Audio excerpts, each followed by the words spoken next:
Darn it. Why is it on?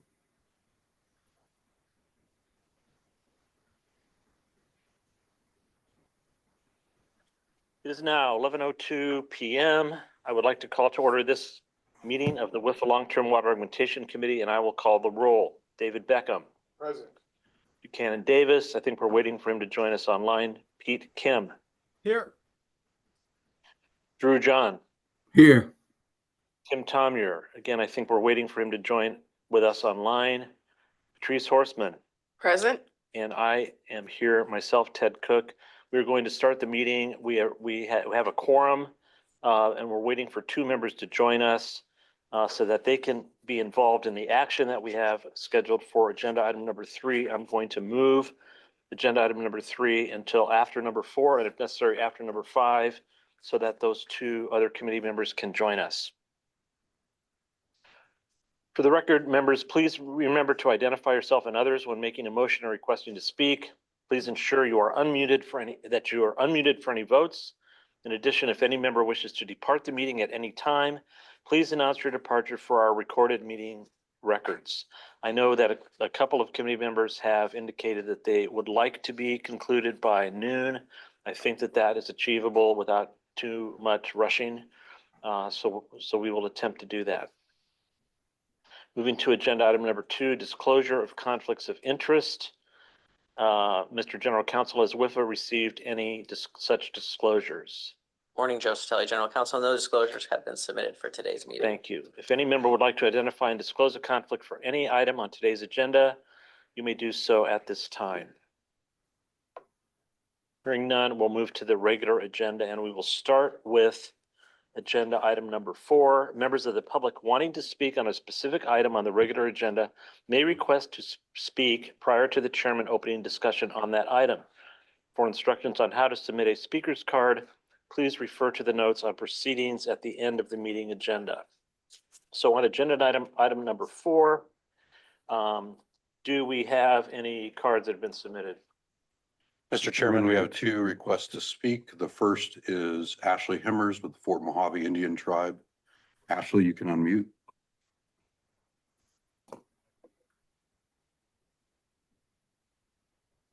Hi, good morning. Can you hear me? Yes. Okay, great. I'm having trouble with the video here, but please let me know when I can use your 3 minutes. You start now. Thank you. Okay, good morning. My name is Ashley Hemmers, and I'm an enrolled member of the Fort Mojave Indian Tribe, one of the 22 federally recognized tribes in Arizona. I'm also the tribal administrator for the Fort Mojave Indian Tribe, and I'm here because we have become aware that a harmful project to the Mojave Desert Aquifer is seeking support in Arizona. For over about 30 years, the Katie's groundwater mining project has tried and failed to produce viable evidence that taking groundwater from under the ground of the desert would not lead to the devastation of the desert for those that rely upon it. My tribe is right along the banks of the Colorado River in western Arizona, Mojave County. Anyone who's visited Bullhead City or Fort Mojave knows that we are no strangers to the heat, especially today. Unfortunately, we are in a time where our summers are getting hotter, our river is getting smaller, and more people are coming in with ideas of how to use Arizona's resources.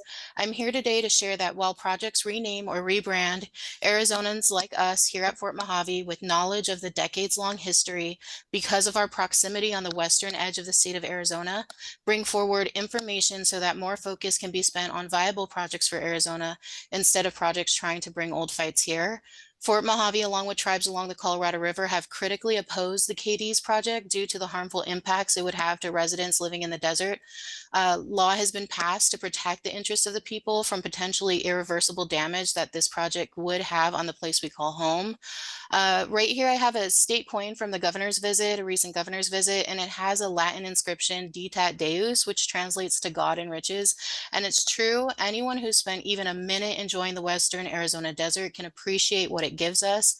Let's make sure we protect it from those only interested in taking from it. And I thank you for your time today. I'm here just to share this information on behalf of our tribe because of our experience with the Katie's project and the awareness that it may be seeking support from Arizona. And I appreciate all the work you do on behalf of Arizona. Thank you very much. Thank you for your comments. Mr. Chair, the second speaker is Neil Desai. Neil, go ahead and unmute. Neil is representing the National Parks Conservation Association. Hi, good morning. Can you hear me? Yes. Okay, wonderful. Good morning, everyone. Hope you're doing well. My name is Neil Desai. I'm the Pacific Region Director for the National Parks Conservation Association.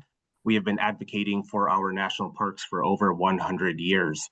We have an office in Arizona based in Tucson. I am based out of our California office. I'm here to share information that may have significant crossover impacts for Arizona. You are no stranger to the serious water reliability problems caused by groundwater mining, the depletion of our aquifers. We noticed that you were considering an augmentation project proposal from EPCOR in the other water resources category. EPCOR just partnered with Cadiz, which the prior speaker just described. Cadiz is a publicly traded company based in Los Angeles that for 3 decades has been trying to pump groundwater from the California desert and export it to whoever will buy it. Your process hasn't revealed what the EPCOR project is, but you should absolutely know what the Cadiz project is and why it's a problem for Arizona and its water reliability goals. The Cadiz groundwater mining project was proposed in the 1990s, but it hasn't been permitted or built because the numbers just don't add up. Cadiz wants to pump 50,000 acre-feet of groundwater each year for 50 years. But the U.S. Geological Survey has said the aquifer recharge is 2,000 acre-feet a year. This proposes a 25 times overdraft of the aquifer each year for 50 years, and which is why Cadiz has been opposed and blocked by state and federal officials. Cadiz has failed because it would cost communities hundreds of millions of dollars while offering an unreliable water supply that threatens taps being turned off due to the overpumping. Cadiz would also dry up springs and the groundwater-dependent ecosystem in federally protected national park and monument lands. It's the significant economic, environmental, and legal risk why Metropolitan Water District of Southern California voted against partnering with Cadiz in 2002. The project is so toxic that California passed special state legislation in 2019 to block it.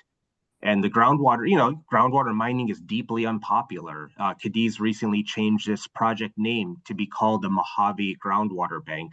And so, we're here to share information. We're working to understand your process. Several questions have come up.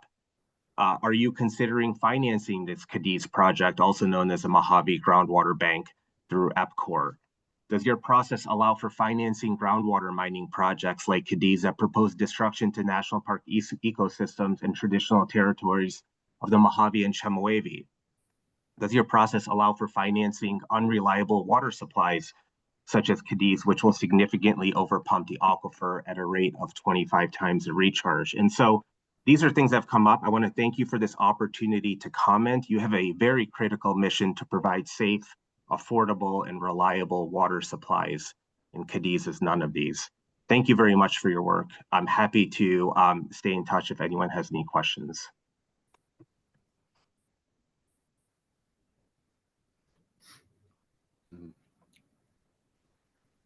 Thank you for your comments.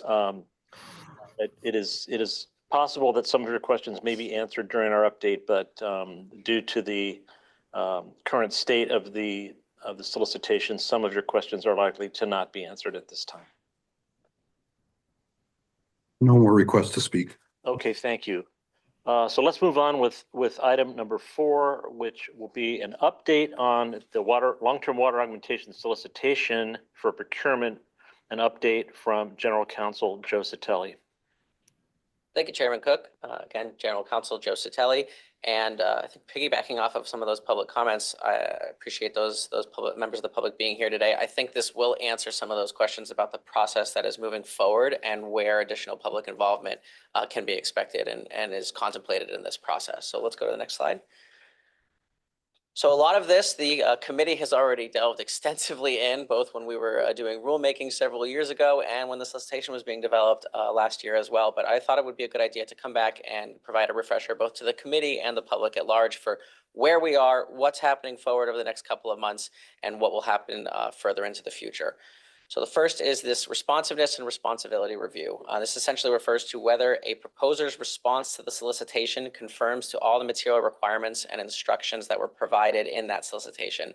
Another way of thinking of it is basically an administrative completeness review, including of these 4 categories that are above. You'll note they're pass-fail, so these are not subjective scoring, but this review is going on now. So for members of the public and the committee wondering where the process is, this is where we are in the process right now.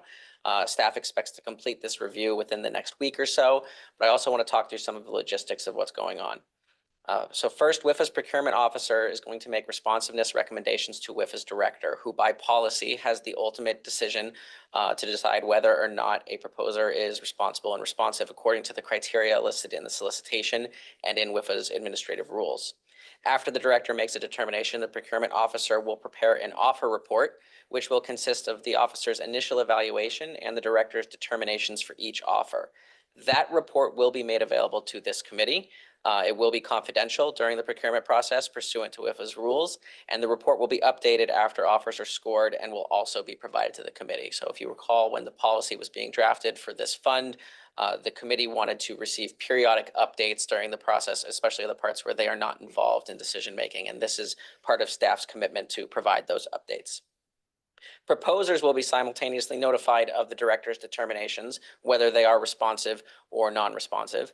Any proposer deemed non-responsive will not be eligible for an award, and their procurement file will become available for public inspection after that determination is made. We can go to the next slide.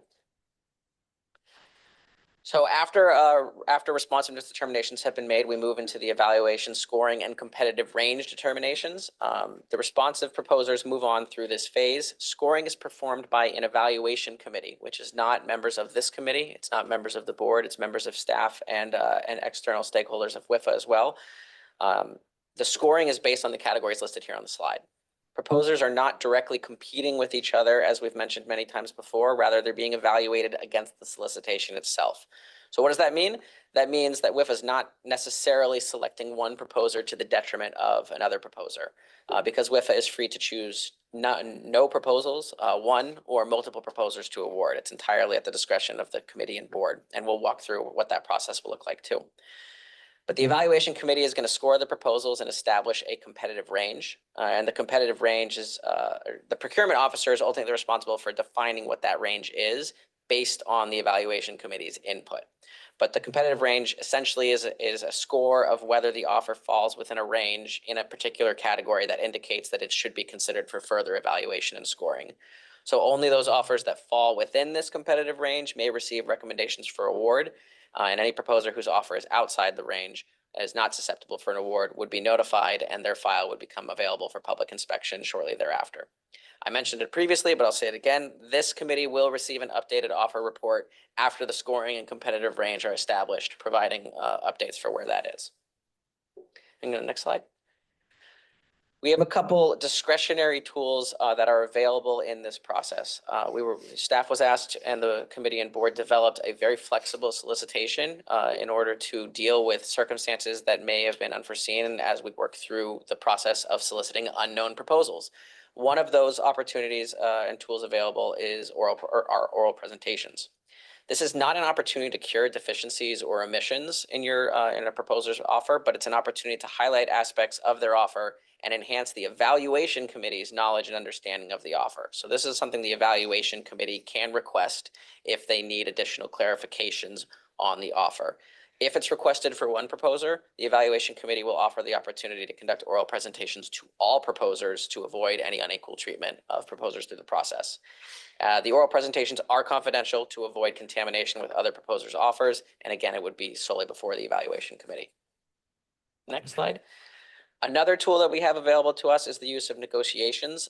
Now, this is a tool that is available to the Long-Term Water Augmentation Committee.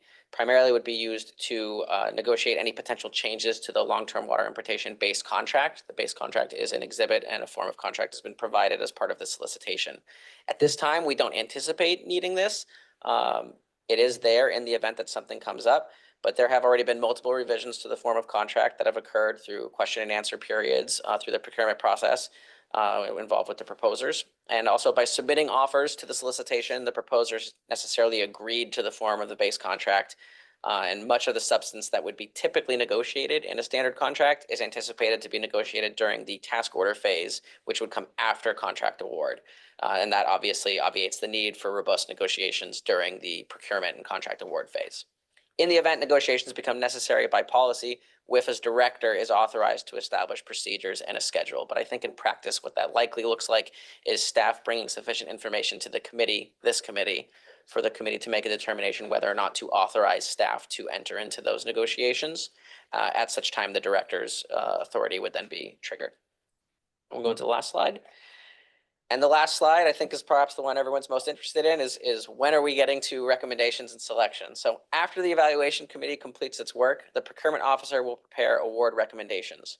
Only those offers receiving a recommendation to award from the evaluation committee will be presented to this committee. We anticipate publicly agendizing those recommendations as they will require a vote from this committee, and the committee will receive the procurement officer's recommendation memo and underlying source documents. Confidentially, it still be part of the procurement process, but you will all receive those documents at that time. You will meet in executive session to discuss the recommendations, and then we'll publicly come out and discuss and vote on which recommendations you would like to advance to the board. Subsequently, your recommendations will get agendized for the board's review and discussion. Now, just how like the offers, only those receiving a recommendation from the evaluation committee move to this committee, only those offers which you recommend for an award will be presented to the board for review and consideration. The board will receive the procurement officer's recommendation memo, the underlying source documents, and any additional documentation this committee wishes to provide confidentially. And then the board will meet in executive session to discuss the recommendations. The board will then publicly discuss and vote on which proposals to grant an award. And at the conclusion of this process and after contracts have been signed, the individual procurement files for each of the proposers will be available for public inspection. I want to touch a little bit on, and this relates, I think, to some of the public comments that we received today. We've said this before, but it bears repeating again. This procurement is not the end of a process, but rather the beginning of one. The Long-Term Water Augmentation Committee and Board are not selecting through the procurement which project is ultimately going to be fully funded or actually built. Instead, the entire process has been set up to solicit a wide range of ideas for the committee and board to consider, with the ultimate goal being to select sufficiently qualified teams to partner with in publicly developing their proposals, taking into account input from various stakeholders and the public at large. So when this process is completed, proposers who receive contracts will be tasked with providing the committee and board information necessary to determine what project to ultimately fund and build. And the contract's WIFA awards will enable that information gathering process to occur in a transparent and public manner. So it will be entirely within the committee and board's discretion and direction to hold meetings, to hold public comments, to provide additional documents publicly, to have these proposers come in and answer questions, to respond to public comments exactly like the ones that were perhaps received today. Your procurement process is focused primarily on getting those teams under a contract so that the hard work and the heavy lifting can begin. But we thought this presentation would be useful in just forecasting what the next couple of weeks and months look like. And with that, I'm happy to answer any questions.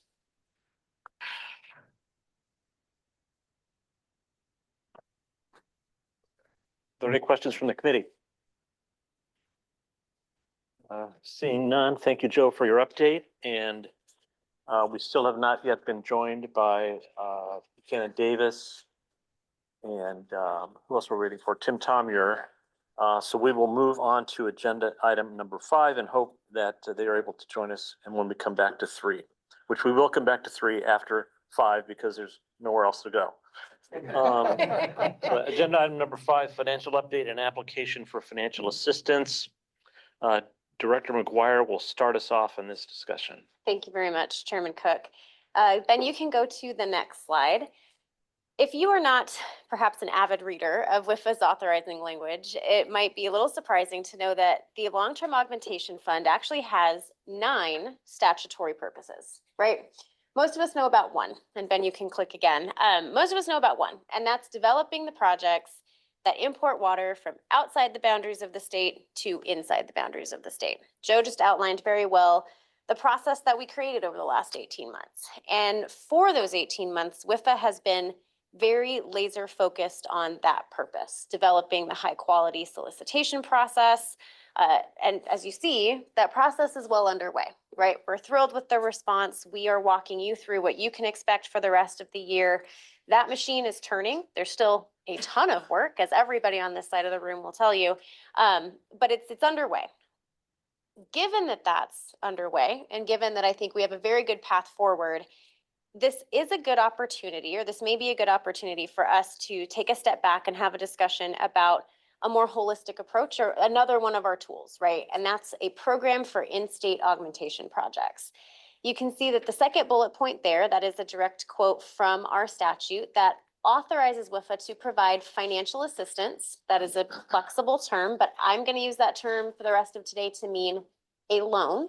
So just to be clear, so financial assistance to eligible entities for water supply development projects within this state. Now, naturally, water supply development also has a definition that we are very familiar with, but it is acquiring water rights or contracts to water, planning, designing, or building water-related facilities, including for the purposes of conveyance, storage, reclamation and reuse, replenishment, and stormwater recharge. So that kind of grounds us, or that gives us an idea of where we are.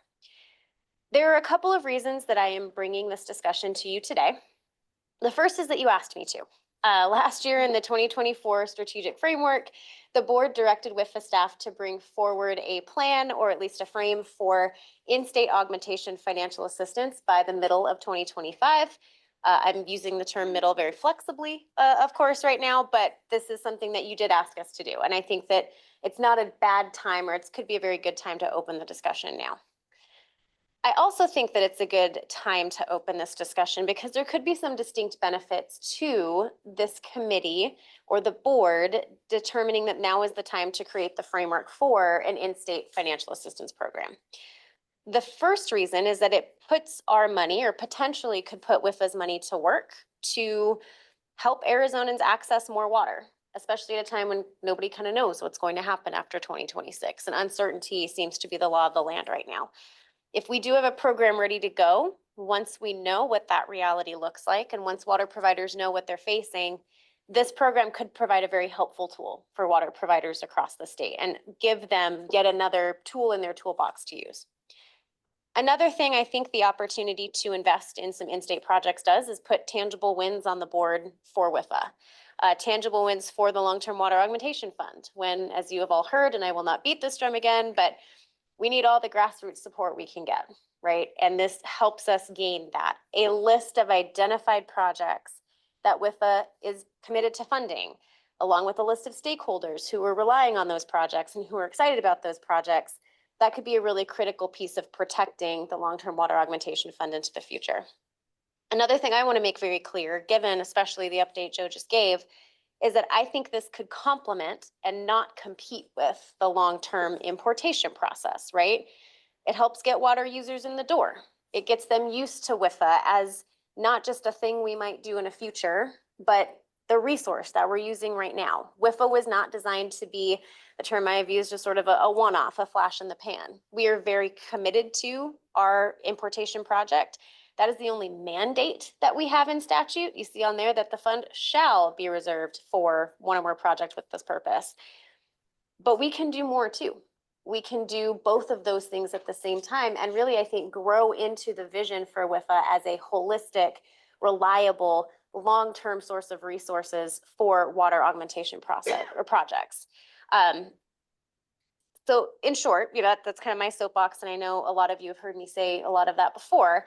There are some very valid and I think future-focused reasons for us to at least talk about what a program like this would look like, and to have that conversation sooner rather than later. So Ben, if you can go to the next slide. In my preliminary conversations about this, or as we think about it too as staff, there's really two questions that rise to the top. The first is, what kind of projects are we talking about? And the second is, what can WIFA actually afford to do? Our statutes actually give us some guidance on the first question. Under the statute, WIFA shall determine the order and priority of water supply development projects proposed to be funded in whole or in part with money from the Long-Term Water Augmentation Fund based on the factors that you see on the screen: project benefits, costs, impact, reliability, environmental impact, public sentiment, all of the above. This still doesn't answer, though, a very specific question, which is what the projects are that we have in mind for this kind of assistance. Frankly, I don't really have an answer to that question. I can guess about what it might be. Things like recovery wells or treatment capacity or storage capacity. But ultimately, what's open for funding will be determined by two entities. Ben, if you can click again. The first is you all, right? You will craft the parameters of this program. You will tell us what kinds of projects, what impacts you would like to see developed by an in-state augmentation program. The second thing that will be determined, or that will determine what we fund, is what the needs of our borrowers are. Is there demand for a program like this? I think it's a good time to start having conversations with potential borrowers about that. Is there demand? Are there needs that you don't know how to fill that WIFA could be a helpful partner, or WIFA could provide you a way to meet those needs? But I don't want to start having those conversations without knowing that you all, as our board and as the ultimate decision makers, want me to have those conversations. So ultimately, that's kind of why I'm here. I want to know whether this is actually an avenue you want me to pursue. Do I believe there would be demand for these resources? Yes. Do I know what that demand looks like? No. So my question to you will be, ultimately, do you want us to start pursuing that? And do you want us to bring you more information about what that demand would be and how we could craft a program that meets that demand? However, before we even start to have that conversation, I also wanted Denise to give you an accurate and up-to-the-date picture of where our financial status is, what that looks like, and what some of the possibilities could actually be if we were to go down this path, how big that program could be and what it could do. So before I send it back to the chairman, I'll have Denise start on that conversation. Thank you, Chelsea. So let's just recap what happened last year. We started off the year with about $447 million. Notice the interest earnings on that, $19 million. So then we came up to almost $467 million. Take out our admin cost, and that includes what we pay for professional services. We had a fund balance of about $464 million. Then we had the budget sweeps. So that was about $84.3 million. And so right now we're looking at $379,292. So that's where we're at the beginning of this fiscal year. So what I did, if you go to the next slide, at high level, and this is not a sophisticated spreadsheet. This is just ballpark numbers because there's still some of these things that are in play. I went and said, okay, what did the next 5 years look like? And I tried to include everything that I could imagine that we would be spending money on that we know to date. So we have $379 million that we're starting off with. I think we could earn $50 million of interest on that fund balance. I took into account having admin and technical consultants on board, which I'm ballparking $35 to $40 million.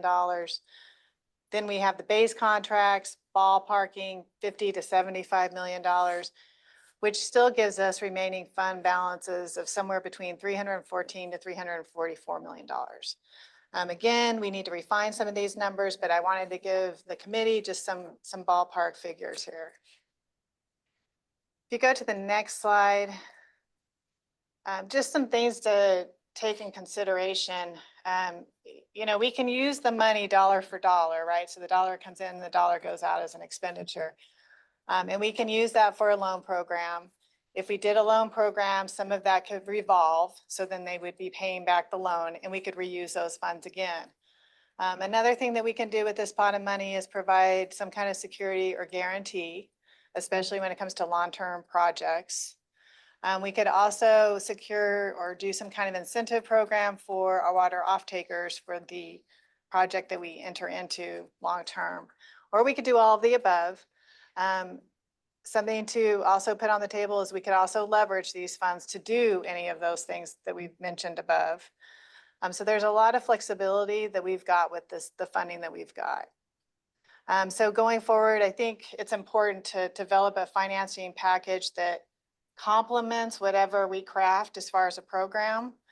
And so based on whatever we come up with, then we can develop a good long-term financial plan and possible leveraging scenarios to complement that. Back to Chelsea. All right, thanks, Denise. Before we do that, may I ask a couple of questions to Denise on her slide? Can you go back to the previous slide, please? Well, yeah, this one is a good one too, but let's start with the other one. Next, there we go. So these possible utilizations that you've outlined here, 1, 2, 3, and 4. In my mind, most of this pertains to the importation side of the ledger. It could, some of it, pertain to the in-state, if we so define the in-state program as that. So what I'm getting to by asking that question is back now to the previous slide, is so there from your first slide that you used, Chelsea, there's this sum of dollars that has been provided for the long-term water augmentation fund. Some of it has been revoked, but we have a sum. Now 379 million. Remind me, is that the end point from the previous slide? Yes. Okay, so this already has $3 million of expenses and $19 million of interest baked into it. Yes. So in just rough ballpark here, I guess 379 is close enough. In my mind, the at least 75 million for the importation and the up to at least 75% for the importation and up to 25% for the in-state projects applies to this number that's around 379, not to the billion that we originally were promised. So to put that into context, then we would have somewhere around, I don't know, $94 million. Okay, $90 million or so. Okay, let's carry on. I have more questions, but we'll wait until we're further along. Yes. Unless somebody else has clarifying questions on what we've seen so far. Okay, let's proceed. Well, thank you, Mr. Chairman. So Ben, you can go to the last slide in this deck at least, and this is absolutely the right time to ask those questions. I do have some lined out here that I thought maybe would come up or that could guide our discussion if there weren't questions, but I would much rather, if this is your desire, Mr. Chairman, open it up to the committee to talk about and to ask further clarifying questions on what has been presented. Again, ultimately, with the goal of you directing us as staff to say, do we begin to pursue this or do we not? That's the answer to the question we really want, but I think this helps us guide some of those questions, whether this is an appropriate time to open and to develop a financial assistance program for in-state projects. So with that, Mr. Chairman, I'm happy to answer any other questions and further discussion. Okay, thank you. I like your summary. Is the real question here is, do you want this, do we, the committee, want the staff to proceed with an effort to define what this up to 25% financial assistance program would look like? These other questions that are on the bullets here support some of that broader question, and we need to answer the yes or no question first, as far as appropriateness of time and is now the right time to do it, and then we can get into, and I'm not suggesting that, well, let's have a discussion about yes or no and then get into the others, because it's really intertwined a little bit. Can we go back to the first slide?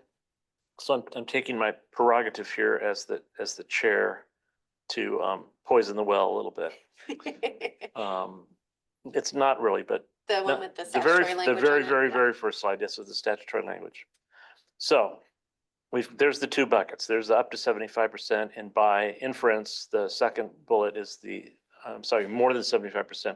The second bullet is the up to 25%.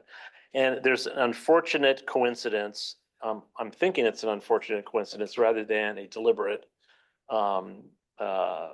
decision to do this. We've got some duplicative language in the statute. And part of that is bolded here. It says water supply development projects. Well, gee, don't we already have a financial assistance fund for that? Well, yes, we do. And matter of fact, it is the rural counterpart to the, call it, municipal long-term water augmentation fund. So May I interject? Yes, Just a certainly, yeah, moment there, maybe, yeah. Mr. Chairman. I do understand your feeling of that being duplicative, but I think instead of looking at it as water supply development is a term of art that is Mhm. defined in the statute. So I think what that term was meant to do is define what augmentation means. Not limit the kinds of projects necessarily, but to say, when we say augmentation, we mean water supply development, and this is all of the things that we mean. So I think that duplication helps us be consistent. I don't think that that duplication means, well, we have a bunch of funds that are all just kind of doing the same things, but in different geographic locations. I think it says, this is what we mean by augmentation, and then gives the board the discretion to say, these are the kinds of augmentation we want to prioritize. And that's what all of that criteria on the next slide is about. Okay, well, thank you. This is exactly the point that I was trying to make, is this what I was referring to as an accident of language does not necessarily imply, at least to me, that portion of this bullet, and I'll get to the rest of it in a second, it means that it's exactly the same as the program that we've set up under the Water Supply Development Fund, except we're doing it in a different geographical location. Yep. That the door is wider than that.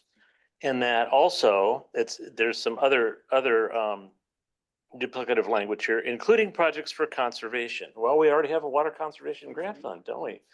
So I would make the same point there. This does not necessarily mean that this is just another thing that looks in most respects the same as that.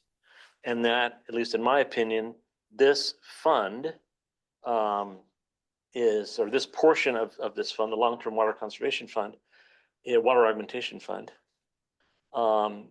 is not an overflow for projects that don't make it in the other ones. There may be a determination that things fit better here than previous places for folks to apply, et cetera. So I know part of defining what a thing is has to be defining what it's not. And I wanted to start with that despite the appearance of these terms of art in here, does not mean that these are cookie cutters or copies of what we've done in the other programs. We have more flexibility, and I would hope more innovation on those types of things. That being said, and this is my last point, in the water conservation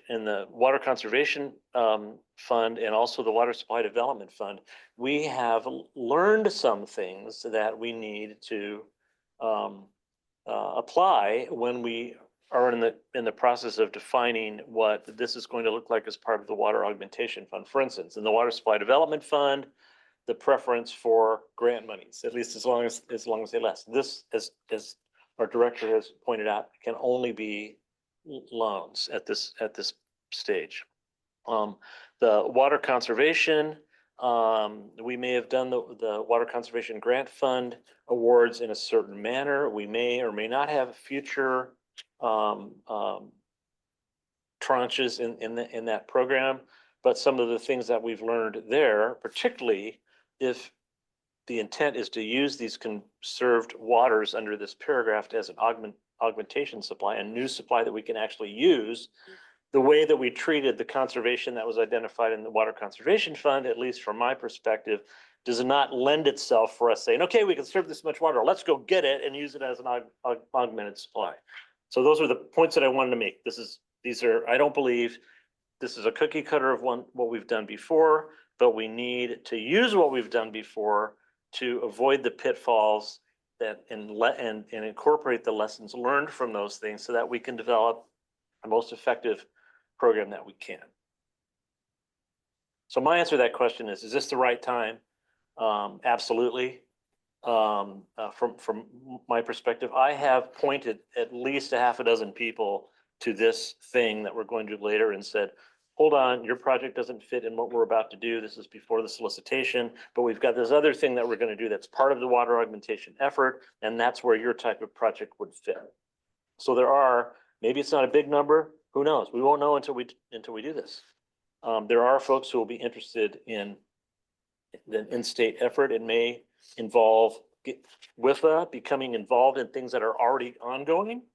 It may include brand new things. It may include the same old things that get brought up over and over again that many folks think is completely exhausted, such as, I'll just use my favorite example, brackish groundwater desalination. Who knows? I, for one, would like to have the same frame of mind as we did with the up at least 75% bucket, that let's open the door as wide as possible, at least up front, so that we can get a good idea of what kind of demand is out there, rather than build it from the bottom up. Let's build it more from the top down. I said that was the last thing I was going to say, but I added a couple more. Thank you. So other committee members. Mr. Kim has his hand up. Mr. Kim has his hand up. Let's go with David and then Peter. So I have two questions. You covered one of mine about brackish groundwater. Okay, is now the time, I'd have a question about your workload. We have such an issue going on with the water importation projects. So that's something you have to look at within your own staff. I'd hate to impact that process negatively. Yep. So that's a question coming back to you and your staff. If you can handle another one, well, then I'm favorably disposed. If you're overloaded right now, I'm not. Second thing is a question about process. Ted mentioned Water Conservation Grant Fund, Water Supply Development Fund, and how we had that process, those processes, versus what we've done with the water importation process or project process. And I would think, but it's a question, that we would create the same process for in-state augmentation projects as we have done for water importation projects, versus open application. And sometimes people had to, who got in the door first, especially with Water Conservation Grant Fund, got more just because they got in there first. Yep. As opposed to picking the very best project for the state, what we're trying to do with the importation projects. So that's a question back for you guys too. And I suppose then you'll put that one back on the board and say, what do you want? But It's like, yeah. but I would envision, I'll tell you, something more similar to the water importation project process we've done. So I'll answer your second one first, because I think you are correct. A lot of that will be me placing that back on this committee and on the board to say, what do you want the process to look like? What are the timeframes? What are the parameters? However, I think you are correct that it would probably look a little bit more like the long term, though I'm not sure whether when you say that you're implying more, procurement modeled. I would push against that, just because procurement is so kind of bulky and it doesn't necessarily lend itself to, I think, some of the back and forth quite yet that we want to have. We do have administrative rules that govern the financial assistance project for the long-term water augmentation fund, and they are modeled very heavily after our SRFs. So I think what you would see is something very different than the grant-driven process on water conservation, where it was those kinds of cycles and open and close. To your point about timing, what you would see would be much more similar to the SRFs, where we do develop a project priority list. We bring you information, or we bring you projects based on that list. If you wanted us to go down the list of priority, unlike we've done in some of our other projects, we can do that. It would look similar to the SRF and the Water Supply Development Revolving Fund, with any additional parameters or guidance that you want to give us in terms of what that process would look like. To your question about workload, none of my staff would tell you that we are underworked right now. But can we handle it? The answer is absolutely yes. Partially that is because we can bring on and plan to bring on, as we talked about in the board meeting, some additional contract help or additional help for some of our existing programs, including the Water Conservation Grant Fund. We think that'll help free up a lot of staff time. We are currently down to project managers, and once those come back on board, I think that's going to help significantly as well on the projects team side. But my answer is always going to be that if the board thinks that something is the best way we can go for WIFA, we will find a way to make it happen. Whether that means bringing on additional help, whether that means shifting around priorities among existing staff, we will find a way to do that. And as we've had discussions about this with staff, I think all of us feel very strongly that if this is the right time, and we believe this is the right time, which is why we're bringing it to you, that the benefits of doing something like this will be worth whatever staff time it takes. Well, it is part of the statute, and our job is to comply with the statute, so we do need to do it. I'm done. Okay. Mr. Kim. Mr. Kim, please. Yep. Just organizing my thoughts here. So first, I agree with the general comments around staff focus and attention, right? We at 75%, the main thing's got to stay the main thing. And it's comforting to me, gives me confidence when I hear that this can be done. We can chew and walk up, chew gum and walk at the same time, even if I can't say it correctly. But but that was the first thing. Do we have the bandwidth in order to devote staff attention to this? It sounds like yes. After that, for me, it comes down to how much dry powder do we have here? All right, 75-25, we talked about that. We went through Denise's numbers, 380, 75% on, by my calculations, 285 and 95. But she said something that I want to highlight, which is that we can potentially lever this money. Denise, how much could we lever this money? Just, I mean, obviously, that's a very complicated question, but ballpark, sort of high low on it in terms of the number of turns we could get on this. Keeping in the back of my mind that debt just got a quarter point cheaper in the last few minutes. So. Yeah, I mean, it depends, unfortunately. In my, But make any assumptions that you want, but like, is this like a 2-bagger or a 3-bagger or a 10-bagger? it's a significant bag, I will say that. I mean, I think at least, depending on how we look at this, 200 million. But we can grow that depending on what kind of revolving loan program we put in place and what those bond proceeds would be paying for. Understand one thing, when I look at the financing of this, I'm looking at the total program. I don't, so Chelsea and Joe have to make sure I'm focusing on the 25 versus 75%, but we can leverage the full amount, even though only 25% can be used for in-state. So those are the numbers I need to understand what our program's going to look like, and then I can put together a financing program for the whole thing. So that helps us leverage more. Does that make sense? It does. I want to make sure the entire committee understood that, because Okay. that was kind of a big point. Right. So first so we can take the 95 and we can make that bigger by borrowing against it.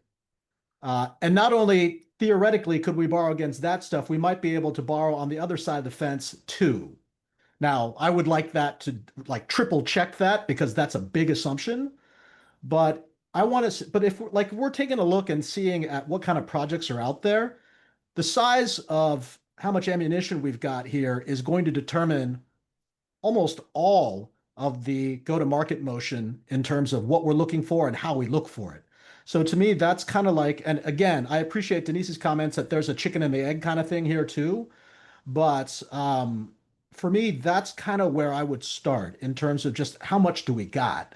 From there, kind of piggybacking off some of the comments that have already happened, in my heart of hearts, I think that it's the time for bigger ideas, and I would like to go after bigger projects, not smaller projects, if only because we've already had sort of a couple of years of kind of going through a lot of really hard work, and a lot of really great projects of a certain size have gotten funded. And I would hope that more of the same isn't what we do next. Maybe getting something even bigger would be interesting to me. Those are just my general top level comments, but fascinating conversation. Thank you. If I could just add to something that you're touching on and even Chairman Cook touched on. If we're building a credit and we're going to issue bonds or leverage the loan program, keep in mind the borrower's credit ratings will become a factor. Yep. And so that is something we did not really stress on the other two programs, Water Supply Development Program or the Conservation Grant Program. So that kind of plays into what you're talking about. 100%. Pete, it's Ted. Can I ask a clarifying question on your comments? So as far as going for bigger projects and in our experience up to this point, I believe what you're referring to is our experience up to this point is the built-in limitations on the Water Supply Development Fund and the Water Conservation Grant Fund as far as $2 million and $3 million and things like that, where we don't have such restrictions. Is that what you're talking about? You know, what if we had a $20 million project come in on this bucket, on this 25% or less bucket? I'm the finance dweeb here, right? And so maybe that's why I focus on the money. And but that to me is the size of the kitty that we've got. What types of projects that are out there, whether they're 20 million or 200 million, I don't know, right? I would like to know and like start reviewing some of those things. But to me, the first thing that we have to know is how much money's in the bank or how much money could be raised so that we can start focusing what we're taking a look at. What I did say earlier was that having looked at projects of a certain size already, I wonder if we would be better served at looking of projects of a different type, perhaps bigger, perhaps smaller, whatever it would be. But, like digging in the same area that we've dug before, seems to be less productive than perhaps looking at new ground. Hello. Okay.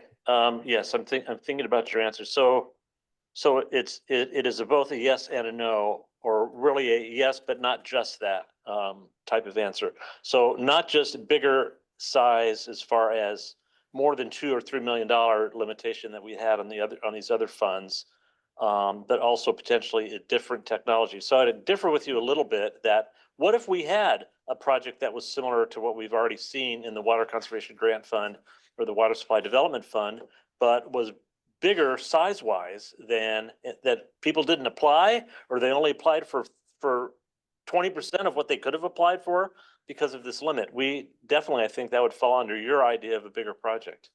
Sure. Look, right now, these last few years have been like an education for me in the world of water, and you guys have forgotten more about water than probably I'll ever know. That being said, just coming from a common sense perspective, I'm not going to dismiss anything. I'm just saying that, look, we've already looked inside of this area. And so if we're looking for the exact same thing again, it just seems kind of redundant. On the other hand, which doesn't mean that we didn't miss something or something comes up in the area that we were looking at in the past. I'm just playing the odds here and looking at it from a probability standpoint. And I think that we might find a higher percentage of wins inside of areas that have been previously untouched. I know David's waiting to make some comments or questions here, but one last comment on your comments here is that I believe we're on the same page with this. Yes, we do have knowledgeable people on the committee and on the board in a lot of different areas, but what we will be expecting for a lot of the innovation to come from would be folks that we haven't talked to yet. Good. In other words, I'm not comfortable with this committee or even this board saying, here's the type of projects that we'll consider, because there's too much danger to do exactly what you're talking about, Pete, which is to go back and re-up on the things that we already are familiar with.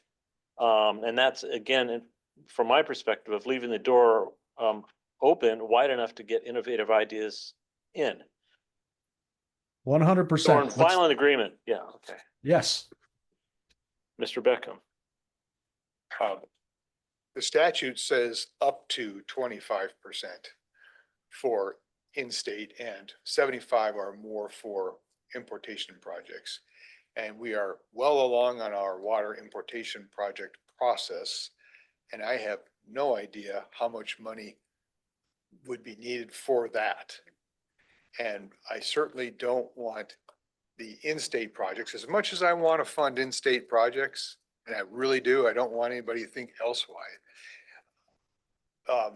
We don't want we need to really focus on our importation that we're so far along, make sure we have enough money for that.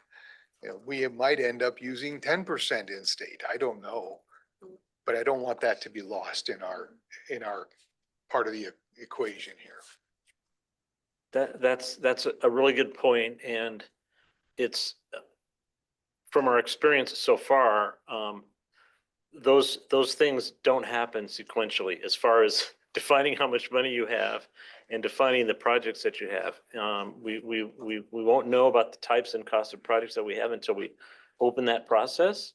And we won't know how much money we have, even with all these leverage ideas and all those type of things, until we're further along in. My point is really, I don't want to advertise to or promote to the public or the world that we've now decided 25% of that 379 is going to the in-state. We haven't.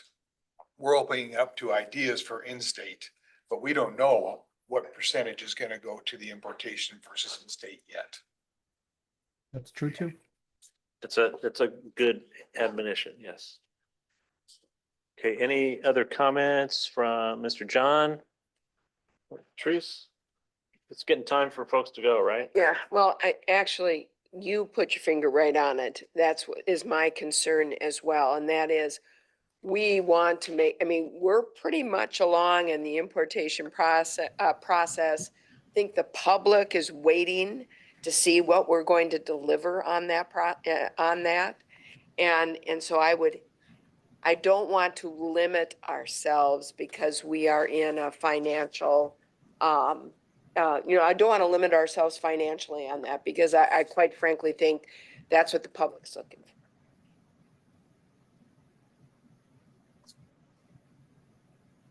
Do we need to quickly appoint a chair, or do we have enough people? Well, we will actually lose quorum given the fact that I know you need to go. You need to go? Oh, no, you're okay.